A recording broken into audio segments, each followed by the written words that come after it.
నీ గుండెల్ని రాతి గుండెలుగానే మార్చుకోవద్దు. మెత్తని మాంసం హృదయాలుగా మార్చుకుని దేవుని సన్నిధిలో కన్నీళ్లు విడవండి. సంతోషాన్ని దేనికి మార్చుకోవాలి?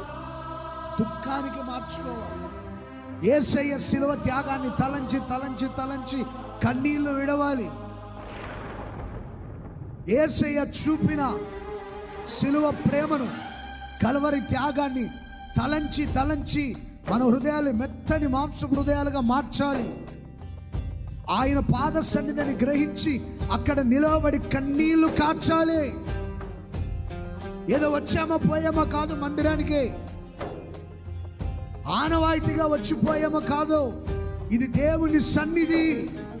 ఇక్కడ క్షమాపణ దొరుకుతుంది, పరిశుద్ధత కలుగుతుంది,